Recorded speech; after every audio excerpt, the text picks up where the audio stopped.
The Independent National Electoral Commission, INEC, says it will introduce sign languages and communication techniques to aid the full participation of people living with disabilities, PLWDs, in the 2019 general elections. Dr. Adekunle Ogunmola, INEC National Commissioner and Chairman, Partnership and Outreach Committee of the Commission, stated this in Lokaha on Friday at a workshop on capacity building.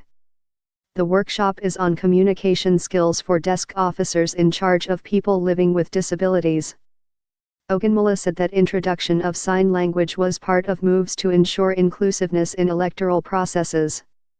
He identified lack of detailed and comprehensive data of PLWDs based on the disabilities and inaccessibility of some public places designated as polling units as some of the challenges. Another, he said, was inadequate number of trained personnel to interface with disabled persons on electoral issues, assuring that the electoral body was determined to address the issues. Ogunmola listed introduction of sign language interpretation on INEC programs like Electoral Half Hour and Message at Collation Centers for election results as part of steps to be taken in addressing the matter. According to him, INEC is also working towards prevailing on political parties to mainstream people living with disabilities into party decision-making process and leadership.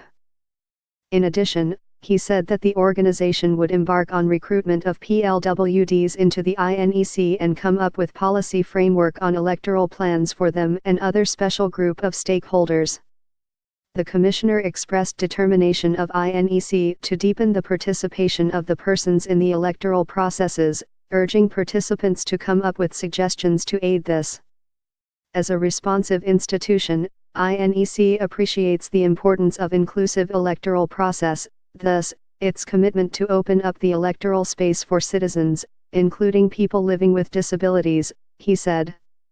Also speaking, another INEC commissioner, Mrs. May Agbamuch, said that the electoral body would introduce Form EC40H to capture information and statistics of PLWDs in readiness for the elections. Agbamuch also stated that magnifying glasses to aid participation of the visually impaired, including albinos, would be introduced to aid the inclusion of some PLWDs into all the aspects of the electoral process. Mrs. Dorothy Bello, INEC Deputy Director, Civil Society Liaison, said that the workshop was organized to build the capacity of participants to relate and communicate effectively with PLWDs in an acceptable manner to discharge their duties. She said that the workshop was coming at a time when preparations were on for the governorship elections in Ekiti and Osun states. Bello stated that the knowledge and experience to be shared at the workshop would guide the participants to interact effectively with disabled people before and during the elections. As desk officers, we need to be well equipped and trained on how to use better language when communicating with people living with disabilities in order to deepen our democracy, she said. Earlier in his welcome address, Resident Electoral Commissioner in Kaji, Prof.